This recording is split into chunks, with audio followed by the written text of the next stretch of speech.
So bilang panghuli, congratulations sa inyong lahat, ha? Iwasan niyo yan, ha? Don't panic. It's organic. Don't panic in life.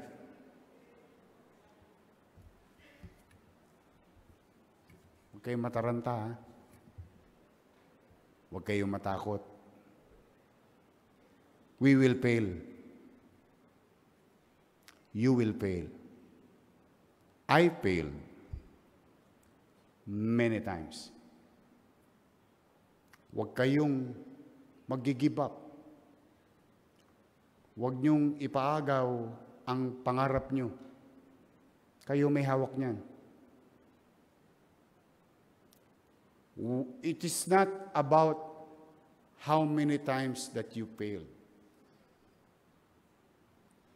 Ito personal kong tagubilin, ha. Maraming beses kayong madadapa. Yan ang realidad ng lipunan. Hindi mo dapat bilangin yung dami ng pagkakadapa.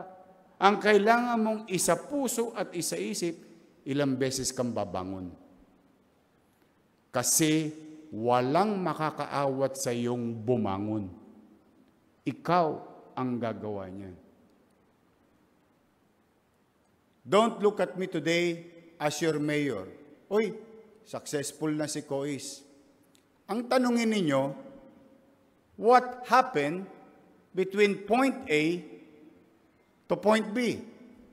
Where I started and the B that you're seeing today.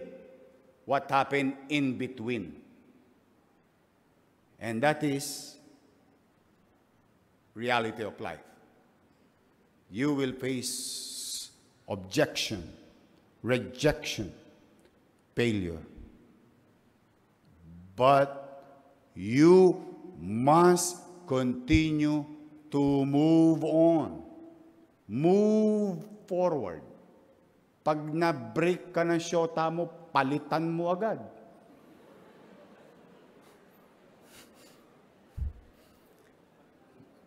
Pag na-busted ka, there's so many fish in the ocean.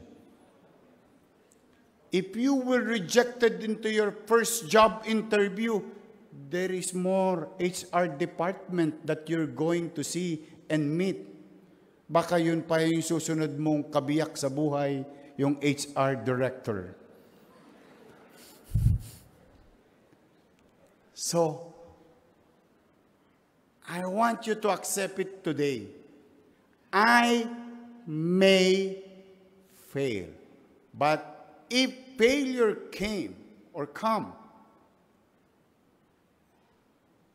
and it's inevitable, hindi niya ako kayang pigilan. Tutup din ko ang aking pangarap para sa sarili ko at sa aking magulang at pamilya. Ang lahat ng bakokang sa inyong mga tuhod, dala ng pagkakadapa, ay alaala ng kamalian.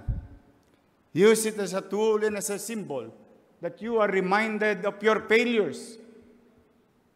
And that failures teaches you something that you can utilize the next day, the next week, the next month. Kaya, mga bata, steady lang kayo sa Gedli, ha? Chill-chill lang. Oh, relax lang tayo. Ha? Focus. Hold on. Anchor to your dreams and aspiration.